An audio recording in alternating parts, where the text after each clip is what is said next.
Selamat datang di Detektif, Danus Talk and Creative Initiative. Tempat kita ngobrol santai bareng mahasiswa inspiratif yang lagi berproses membangun mimpi. Bareng aku, Nisa Aulia. Dan aku, Nadila Ramadhani. Nah, hari ini kita bawain topik yang dekat banget sama dunia mahasiswa. Apalagi buat kamu yang pengen mulai usaha tapi masih ragu-ragu. Betul banget, Nat. Episode kali ini bakal bahas Start Small, Grow Big. Cerita mahasiswa bangun usaha di tengah kuliah. Dan gak cuma itu, kita juga kedatangan tamu spesial dan super keren dari mahasiswa PMW yang lagi ngerintis bisnisnya, yaitu Kak Syaharani Inzani. Halo Kak Rani, apa kabar? Siap sharing perjalanan bisnisnya? Halo, kabar baik juga. Tentunya siap dong. Oke Kak, pertama-tama bisa cerita nggak sih? Apa sih yang bikin kakak kepikiran buat mulai usaha di tengah kesibukan kuliah? Iya bener banget ini, soalnya kan banyak banget mahasiswa yang mau mulai tapi ngerasa nanti aja deh kalau udah lulus. Nah, jadi gimana tuh Kak awal keberaniannya kakak? Oke, ini mungkin untuk yang PMW tadi sempat mention kan. Nah, kalau dari aku pribadi sendiri untuk produk PMW aku tuh kan dimyam tuh, dimsum yummy. Nah, untuk produknya itu sendiri awal mula idenya itu bukan dari aku. Jadi aku tuh ngikut cutting gizi angkatan 21, kemudian diajak. Mungkin kurang lebih perjalanannya itu produk dimyam atau dimsum itu kan lagi hype banget kan di kalangan kita dari dulu sampai sekarang tuh malah makin tinggi tuh minat terkait dimsum. Alhasil kita tuh kan sebagai background anak gizi tuh kan usahain menciptakan makanan yang bergizi gitu meskipun dimsum. Nah, jadi untuk dimsumnya sendiri itu kita ada modifikasi, tentunya juga kita pakai ilmu yang udah kita punya, yang udah kita pelajarin di kuliah, kita implementasiin buat dijual sama dikonsumsi oleh masyarakat luas. Nah, kemungkinan besar produk dimsum itu tuh diterima dan mungkin segitu perjalanan terkait dimsumnya atau dimyamnya yang hingga sekarang tuh alhamdulillah tuh masih berjalan dan juga dapat PMW lagi di skema bertumbuh atau tahap kedua gitu. Dan harapannya juga teman-teman semua nih yang ada di podcastnya Danus ya bisa juga untuk mulai bikin bisnis di waktu kuliah yang dimana itu tuh bisa jadi awal perjalanan. Jadi kalau misal kita udah punya bisnis waktu kuliah itu tuh udah dapet tuh beberapa konsumen. Jadi pas udah kita lulus di produk tersebut tuh bisa ke reach out lagi ke orang lain gitu, alias bisa kita jalanin dan itu tuh bisa ngasilin pemasukan juga kan kita sebagai mahasiswa.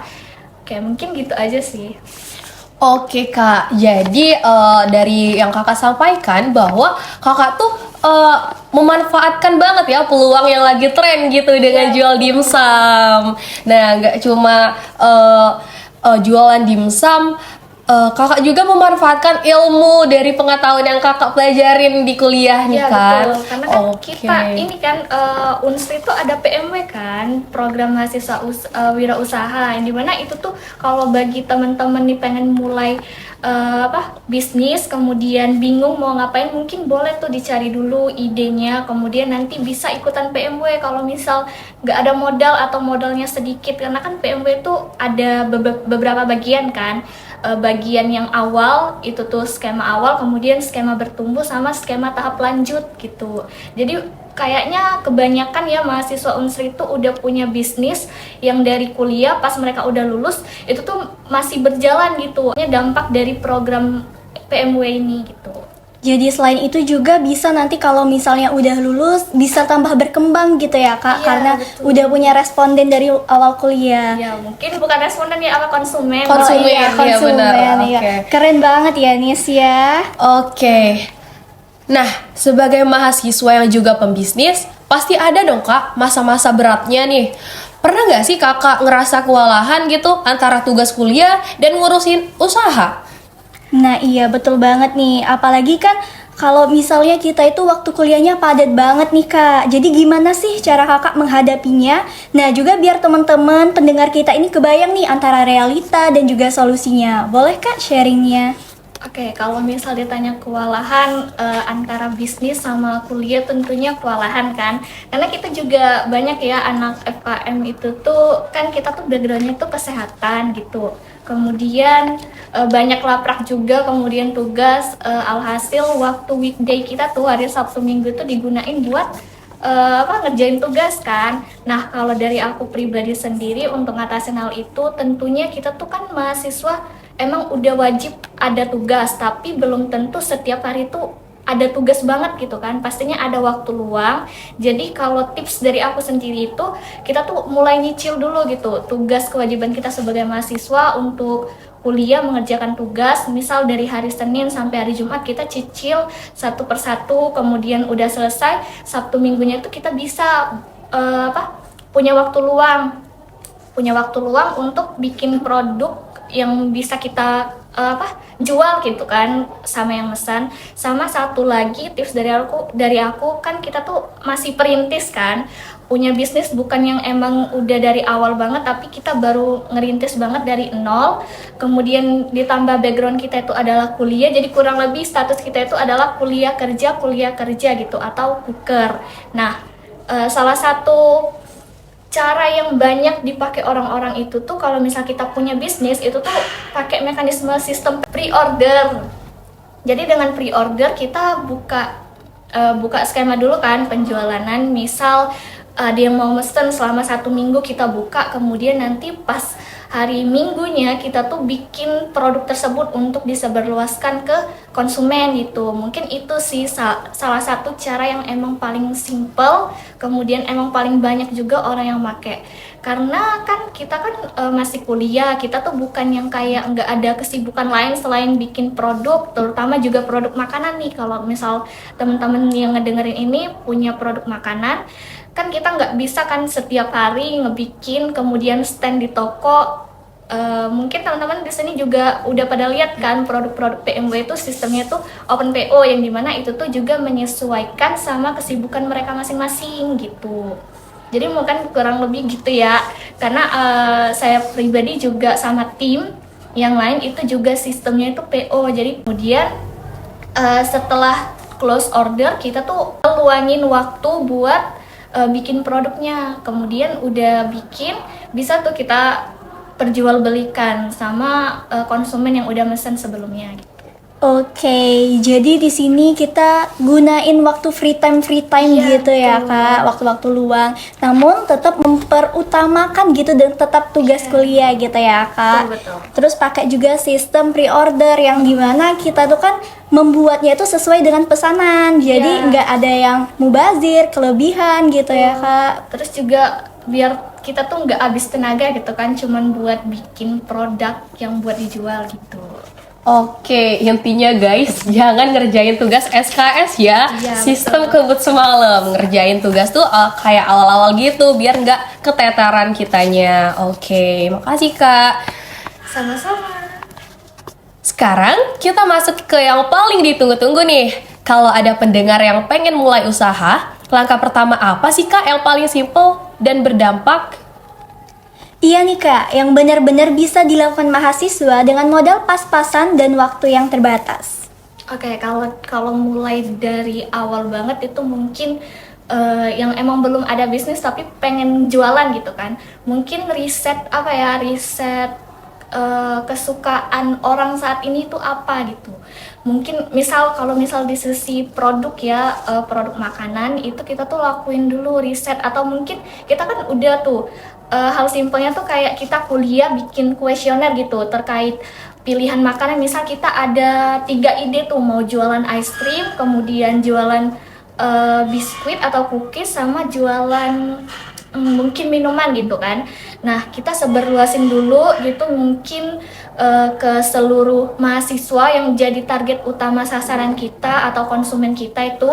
Kemudian kita sebarluasin, minta mereka isi makanan atau minuman apa sih yang saat ini mereka tuh paling suka buat makan gitu. Jadi pas udah tuh kita kan bisa lihat kan hasilnya itu tuh mungkin kebanyakan orang tuh suka ice cream. Kemudian kita teliti lagi ice cream apa sih yang mereka tuh pengen ataupun pengen konsumsi gitu kan. Nah dari situ tuh kita tuh bakal nemu potensi target pasar tuh yang gede, yang dimana mereka tuh lebih suka atau cenderung memilih produk makanan ataupun minuman gitu. Nah, kalau untuk usaha Dimyum sendiri itu kan kita udah pernah lihat kan banyak orang-orang tuh yang suka terkait dimsum. Alhasil kita pilihlah itu dimsum. Kemudian setelah menemukan tingkat kesukaan konsumen, kita tuh juga analisis target pasar kita tuh mau ke remaja, kemudian anak-anak, masyarakat luas ataupun cuman khusus-khusus aja, misal kayak cuman perempuan nih target utama kita gitu. Kemudian cara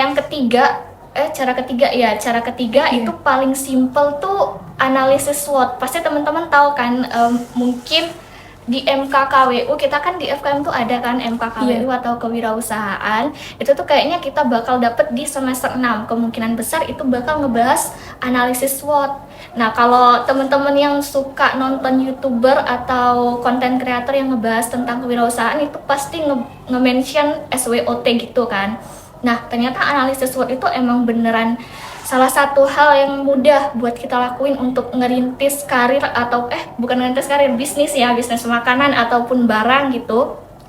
Kan dia tuh ada 4 komponen kan, strength, kemudian weakness, kemudian opportunities, and then yang terakhir itu adalah threats. Nah itu tuh mungkin teman-teman bisa searching juga di Google. SWOT itu kan ada 2 bagian, faktor eksternal sama internal. Kemudian eksternal dan internal itu ada 2 bagian lagi. Itu tuh apa aja sih hal yang menghambat kita untuk memulai bisnis, sama hal yang mendorong kita atau memajukan kita untuk membuat bisnis gitu. Nah untuk yang membantu kita membuat bisnis itu tuh adalah bagian strength atau kekuatan sama opportunities atau peluang gitu. Kemudian untuk yang menghambat itu tuh kan ada weakness, kelemahan, sama threats atau ancaman. Nah itu kita teliti tuh satu-satu. Misal kita contohnya itu produk Dimyum ya. Produk Dimyum itu adalah strength, kekuatan. Kekuatan kita tuh apa sih? Ternyata kekuatan kami tuh, kita tuh pakai modifikasi bahan baru. Karena kan kalau misal dimsum yang biasa itu kan pakai kulit pangsit gitu kan. Nah kalau Dimyum sendiri itu kami tuh ganti kulitnya itu pakai kulit sayur sawi. Jadi pure sayur sawi tanpa tepung-tepungan lagi gitu. Nah itu kan yang jadi kekuatan kita, kekuatan Dimyum untuk menguasai target pasar gitu, memberikan produk yang baru gitu. Kemudian kita analisis lagi untuk opportunities atau peluangnya, dan ternyata pas dilihat peluangnya itu lumayan gede karena kan jarang ya ada dimsum yang pakai sayur sawi gitu. Iya, bener, Kak. Rata-rata pakai kulit pangsit kan. Iya benar. Nah kemudian juga kami ada juga pakai jamur kancing. Nah itu tuh yang jadi potensi kita tuh untuk berkembang bisnisnya. Kemudian kita analisis lagi nih di segi yang kekurangannya, mungkin di weakness atau kelemahan dari faktor internal kan. Faktor internal kelemahan kita ternyata kita tuh sulit buat nyari bahan bakunya dengan harga yang murah. Kemudian sulit juga untuk melakukan pemesanan. Terus juga ditambah kita tuh mahasiswa yang sulit untuk ke pasar gitu kan. Kemudian untuk weakness di bagian kelemahan ini nih usahain kita tuh cari solusinya. Jadi kalau misal kita dapat solusi, misal nih kita tuh kehambat tentang mencari bahan baku atau produk untuk membuat Dimyum itu biar jadi itu gimana. Jadi caranya itu kita tuh cari tuh kemitraan, kemudian kemitraan kayak Payonier gitu kan, atau apapun yang ada di Palembang ataupun Indralaya, kita tuh jalin mitra biar pas pemesanan untuk produk bahan baku itu udah ready dan bisa diantar. Itu salah satu cara terbaik dan juga hal yang bisa kita lakuin buat ngatasin pemasokan bahan baku yang sulit gitu. Nah untuk yang terakhir itu adalah threats atau ancaman. Jadi ancaman ini kurang lebih dari faktor eksternal, kemudian juga kompetitor. Biasanya disebut kompetitor atau pesaing gitu kan. Nah untuk threats ini sendiri juga kita usahain tuh buat buat dapetin solusi gimana sih caranya biar kita tuh nggak ngerasa terancam dengan adanya bisnis mereka yang lain yang produknya itu sama kayak kita. Nah, kalau untuk dimyum sendiri itu kan mungkin bukan dimyum aja kan satu-satunya produk dimsum, tapi ada juga produk dimsum yang lain. Nah, itu yang jadi ancaman kita, yang dimana produk mereka itu tuh emang lebih gede dibanding dimyum. Kemudian kita analisis lagi tuh, ternyata harganya itu lebih tinggi dibanding dimyum. Kemudian ada juga tuh yang ternyata bahan bakunya tuh sama-sama pakai kulit sawi, kemudian juga pakai jamur. Nah, itu tuh analisisnya itu kita kayak usahain dapetin bahan baku dengan harga yang lebih murah. Jadi menjalin kemitraan tadi tuh kan biar dapat potongan harga, kemudian kita bisa mencari keuntungan juga dengan nilai maksimal, dan alhasil nilai jual kita tuh emang masih ramah di kantong mahasiswa, karena kan produk target pasaran kita tuh kan mahasiswa, kemudian remaja, dan dimana kalau misal kita launching tuh dengan harga segitu untuk harga dimyum, itu tuh masuk nggak sih di kriteria keuangan mereka atau enggak gitu. Nah, mungkin itu salah satu cara gimana analisis SWOT itu ngebantu kita buat menjalani bisnis ataupun menciptakan ide bisnis gitu. Itu juga bisa untuk diterapin ke produk barang gitu, misal kayak keychain atau gantungan kunci kan. Kelebihannya itu tuh kita tuh ngerakit sendiri tuh, mulai dari menggunakan bahan-bahan yang emang udah nggak kepake tapi masih layak, misal kayak tali sepatu kan bisa. Itu juga bisa untuk jadi ide bisnis. Kita analisis dulu apakah ada kompetitor lain yang dia tuh sama kayak kita, produk bahan keychainnya itu sama kayak kita atau enggak. Kemudian kita analisis apa sih yang ngebedain kita tuh dari mereka. Oh, mereka tuh pakai ring yang susah buat dikaitin sama resleting tas. Kita tuh gunain pakai yang jepit-jepitan gitu tuh, Yang mudah namanya gitu lupa. ya? Iya, yang lebih mudah. Nah, itu tuh yang jadi peluang bisnis kita yang bisa narik konsumen. Oh, ternyata kelebihan kita tuh yang ini loh. Kemudian bahan tali sepatunya juga lebih tebal dan juga lebih bagus, serta bentukan kerajinan tangannya itu juga lebih rapi dibanding kompetitor yang lain. Jadi gitu. Mungkin bagi beberapa yang dengar, karena kita juga belum dapat usaha KWU, kemungkinan analisis SWOT ini agak susah ya buat dijalanin ataupun kita lakuin. Tapi padahal kalau misal kita baca secara teori, kemudian ada contoh prakteknya, itu tuh lumayan mudah.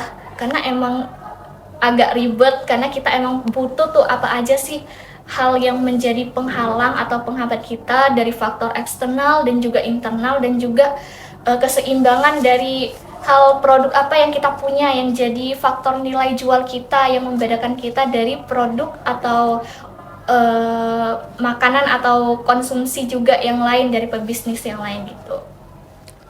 Oke, itu tadi tips simple tapi berdampak banget ya teman-teman. Mulai dari kita lihat peluang dulu nih kan Kak, yang lagi tren, terus kita sebarluasin dulu nih makanan atau minuman apa yang paling banyak diminatin orang-orang. Dan juga kedua ada kita lihat sasaran dulu nih, target kita mau siapa, mahasiswa perempuan kah, laki-laki kah, atau remaja yang masih cimit-cimit gitulah. Nah, dan juga terakhir kita gunain analisis SWOT ya Kak ya, biar salah satunya itu memberikan produk baru, biar jadi pembeda dari produk-produk yang di luar sana. Iya, betul. Iya, ada juga tadi modifikasi ya Nis, katanya dari produk-produk dimsum yang lain. Terus kita juga melihat nih apa sih keunggulan dari produk dimyum dibanding dimsum yang lain gitu ya Kak. Keren banget sih. Keren banget sih Kak. Oke nih Kak, kadang semangat itu cuma besar di awal, tapi makin lama tugas kuliah tuh makin numpuk nih, dan akhirnya bisnis keteteran. Nah, gimana sih caranya Kakak biar tetap konsisten gitu? Iya bener banget nih Kak. Apalagi nih ya, kalau misalnya lingkungan kita itu nggak selalu mendukung. Ada aja nih yang ngomong, udahlah fokus kuliah dulu aja. Nah, menurut Kakak gimana caranya biar kita itu tetap jalan di jalur yang kita pilih gitu Kak? Oke, mungkin ini aku jawab nggak bisa pakai tips, karena mungkin harusnya tuh emang ngerasain sendiri gitu kan. Mungkin kalau misal kita mau ngebalancein antara bisnis kita sama kuliah kita, mungkin melalui dari tugas KWU gitu, tugas MK, yang dimana sepertinya kita bisa tuh tanya kating-kating kita terkait tugas kewirausahaan, mereka tuh pasti disuruh bikin produk untuk diperjualbelikan gitu kan. Nah, melalui apa sih namanya, melalui MK tersebut itu tuh mau nggak mau kita tuh harus mulai bisnis kan. Jadi kita tuh enjoy aja dulu. Mungkin emang sih awal-awal tuh ngerasa capek ngebikin produk ini tuh, ngerekap pesanan, kemudian nganterin sana sini, tapi pas udah dapet tuh keuntungan, kemudian ternyata tahu, oh ternyata kayak gini ya cara nyari konsumen, kemudian memperjualbelikan barang ataupun produk gitu. Kemudian juga dapat apa sih namanya, kayak kalau misal kita minta review itu tuh kan pasti bakal dapat, oh ternyata rasanya enak, ini beda dari yang lain. Itu tuh ada rasa sensasi yang seneng banget tersendiri gitu. Bangga gitu ya, Kak? Iya, bangga kayak oh ternyata produk bikinan kita tuh udah disukai banyak orang gitu, kemudian banyak juga yang ngerasain manfaatnya. Nah mungkin dari situ tuh yang bisa kita jadiin motivasi alasan kita buat berbisnis, yaitu memberikan impact positif ataupun juga manfaat untuk orang lain, alias kita tuh ngesediain produk itu untuk dikonsumsi. Jadi mereka tuh kayak lagi kepengen apa gitu, ingatnya ke kita gitu. Misal aduh kepengen beli apa, gantungan kunci nih yang lebih apa sih namanya, yang lebih murah kemudian bagus, oh ya belinya tuh di Danes aja gitu kan. Nah kemudian mungkin tadi yang terkait ini ya, terkait mindset kita ubah, kemudian kita jalanin aja dulu. Emang awal-awalnya tuh nggak ada yang enak, sama juga kayak kuliah kan awal-awalnya nggak ada yang enak, tapi pas udah ngejalanin ternyata kita tuh ngerasa oh enak ya ternyata ngejalanin prosesnya. Kemudian hasilnya apa? Itu tuh hasilnya juga sesuai yang kita harapin. Kita dapat gelar SKM, kemudian SGZ, kemudian SKL. Itu tuh juga branding untuk diri kita sendiri. Nah sama halnya kayak ngejalanin bisnis. Emang awal-awalnya susah, kemudian banyak trouble-nya, naik turun, mood swing kan. Kemudian pas akhirnya apa, kita tuh dapat keuntungan gitu, yang dimana itu tuh juga bisa ngebandung branding kita. Kalau misal kita tuh owner dari suatu produk, misal nih owner keychain apa gitu, kemudian itu tuh juga bisa kita apa, menaikkan keuangan kita, keuntungan kita sebagai mahasiswa. Jadi kita mungkin bisa tuh untuk nggak minta uang lagi ataupun juga ngebebanin orang tua terkait keuangan. Ternyata kita ada tuh pemasukan sendiri di usia segini gitu. Mungkin salah satu lagi hal yang bisa jadi motivasi kita antara kuliah sama bisnis, teman-teman mungkin ada yang tahu kayak konten kreator yang pengusaha muda gitu kan, yang dia usianya masih 20-an udah jadi pengusaha. Mungkin itu bisa tuh kita jadiin role model kita. Meskipun kita kuliah, kita ada semangat setidaknya sedikit jadilah gitu dalam diri kita untuk ngebisnis. Oh aku cita-citanya pengen jadi owner suatu apa gitu. Mungkin ini nih salah satu jalan yang bisa kita coba selama jadi mahasiswa, yaitu ngejalanin bisnis aja dulu, kita bikin produk. Kemudian tips yang lainnya itu coba deh kita tuh bikin ide ataupun meluangkan ide produk kita tuh yang jangan susah-susah gitu. Mungkin kayak suatu barang kayak gantungan kunci dari kain flanel, itu mudah kan untuk dibuat, kemudian kayaknya juga Gampang iya gampang, kemudian dibuat di mana aja bisa betul, gitu.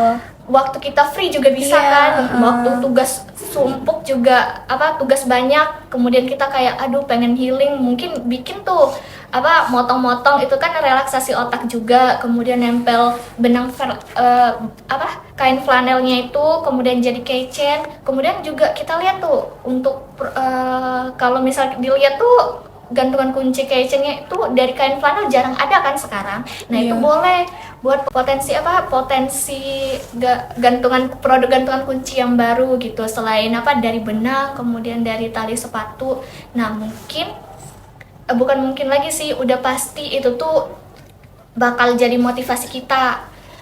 Alihkan aja gitu, kalau misal kita lagi suntuk kuliah, untuk apa, alihkan pikiran kita ke pembuatan produk, yang dimana itu tuh jadi semangat kita gitu. Emang susah awal-awalnya itu meningkatkan semangat, tapi kalau misal kita ada apa sih, ada kayak dorongan, misal kayak disuruh tugas ngebikin ini, pasti bakal ada percikan api kan dalam diri itu, kayak oh ini nih tugas sebagai nilai UAS gitu, harus bikin produk, alhasil bikinlah produk. Tapi kalau misal kita emangnya emang malas banget tuh bikin produk atau bisnis, ya udah coba tuh ajak teman kayak bikin yuk kita produk ini gitu, ngajak teman, jadi ada motivasi bareng kan, ada partnernya. Saya dulu juga waktu semester lalu kepikiran juga pengen bikin produk tapi kayak ngerasa sulit kan nanti ngebikinnya, ajak tuh teman seangkatan kita atau teman dekat kita buat bikin produk bareng. Kemudian kalau misal yang dipermasalahin adalah modal, kan unsur ini ada kan PMW, nah itu teman-teman bisa ikutin kalau misal emang pengen banget ikut bikin produk ataupun bikin jualan jadi owner itu tuh bisa ikutan program PMW yang dimana itu tuh bisa didanain gitu. Nah bisa kita tuh manfaatin hal apa aja yang ada di Unsri ini buat kita fasilitasin untuk diri kita sendiri gitu. Jadi kita tuh jangan kuliah dapet capeknya aja, kita tuh usahain juga ada output yang kita dapetin atau yang kita hasilin gitu. Contohnya itu yang ngebisnis ini kan, kemudian ada juga program PKM, PMW, nah itu sama-sama salah satu kewirausahaan untuk mahasiswa, yang dimana kita tuh nggak ngeluarin uang sama sekali loh, cuman kita tuh dapat modal buat ngejalanin bisnis. Ya tugas kita ngejalanin bisnis tersebut yang dimana bisnis itu tuh bisa ke reach out sama orang banyak dan juga memberikan manfaat gitu. Mungkin itu sih tips dari aku buat teman-teman yang bingung buat ngemulai usaha dari mana, apalagi yang dipermasalahin adalah modal kan. Mungkin Iya Kak, biasanya terkendala di modal itu. iya, mungkin nih kalau misal emang belum kesempatan untuk ikut PMW, bisa tuh kan kayak yang aku mention di awal tadi tuh, kita ajak partner, teman 3 orang atau 2 orang gitu, kita cek aja dulu berapa banyak yang mau dibutuhin sebagai modal, kemudian kita jual, udah jual tuh kita taruh dulu keuntungan mau ngambil berapa, jadi pas udah ada keuntungan balik lagi modal kita puterin lagi, jadilah itu usaha kecil-kecilan itu udah termasuk udah cukup bagus gitu. Oke, keren banget ya Nadila. Jadi, walaupun di tengah kesibukan kuliah nih Kak, cara Kakak tetap konsisten dengan enjoy apa yang kita lakuin. Terus ada motivasi dari orang-orang gitu. Terus apa sih yang dipikiran orang-orang tuh, kita harus ngerubah mindset kan Kak, biar nggak terjerumus di pikiran mereka, dan juga memanfaatkan waktu luang nih di tengah-tengah sibuknya tugas, kita healing bentar dong ke apa sih yang produk yang bakal kita jalanin, yang bakal kita bikin lagi gitu ya Kak. Nah, bisa bikin kita semangat juga. Iya bener banget Kak. Oke, mungkin awalnya kita capek gitu ya Kak, mau buat mood swing gitu. Tapi kalau misalnya itu udah kejual, apalagi kita dapat review yang bagus-bagus, itu beneran bisa bikin bangga banget buat kita ya Kak. Rasa haru gitu. Iya, pada dasarnya kan manusia juga ngerasa seneng dan juga bangga kan kalau misal ada afirmasi positif yang dikasih orang lain, kayak kita tuh ngerasa lumayan flexing lah gitu kan. Namanya juga makhluk sosial yang butuh validasi. Nah mungkin itu tuh salah satu cara kita untuk ngedapetin motivasi dari orang lain gitu. Iya, betul banget. Jadi Dan juga memanfaatkan program PMW nih dari kampus. Jadi nggak sia-sia dong ya kita kuliah berapa tahun tapi nggak ada dapat apa-apa. Jadi dengan program PMW ini kita bisa ngasilin produk dan juga keuntungan untuk kita sendiri dan teman-teman. Jadi ada output juga gitu ya Nis, yang kita punya, yang kita hasilkan gitu dari kuliah. Jadi nggak cuma dapet capeknya aja gitu. Iya bener banget Nadila. Wah, obrolan kita hari ini bener-bener dagil semua nih Nat. Tapi sebelum kita tutup, boleh dong Kak kasih satu pesan untuk mahasiswa yang mau mulai usaha. Oke, mungkin pesan yang bakal aku sampaikan itu motivasi buat diri aku sendiri alias moto hidup ya. Jadi aku tuh pernah ikut webinar yang dimana ada tuh kayak quotes yang bilang you can do something if you think you can. Yang maknanya itu kita tuh bisa ngelakuin sesuatu kalau misal kita tuh mikir kalau misal kita tuh bakal bisa gitu. Jadi itu balik lagi ke mindset kita. Jadi buat teman-teman Danus ataupun teman-teman lain yang ngedengerin podcast ini terkait bisnis ya, antara kuliah dan juga jualanan produk kita, itu tuh ubah dulu mindset kita kalau misal kita tuh bakal bisa karena nggak ada sih yang di dunia ini yang nggak bisa buat dilakuin kalau misal udah berusaha semaksimal mungkin gitu kan. Sama kayaknya ngerjain tugas kuliah, kita tuh nggak mungkin nggak bisa nyelesain meskipun banyak banget deadline tugas. Alhasil akhirnya apa, sampai detik ini semester ini kita udah kan ngelewatin masa-masa di mana semester lalu tuh kita banyak tugas, kemudian ditambah banyak jadwal praktikum dan juga turun lapangan serta ngolah data gitu. Nah, mungkin buat teman-teman sendiri bisa tuh ubah mindset kalau misal kalian tuh bisa untuk ngebisnis, kemudian di waktu di sisi lain juga ada kuliah, juga bisa untuk ngeimbangin. Karena pada dasarnya manusia itu tuh bisa karena terbiasa gitu. Jadi kayak kebiasaan gitu kan.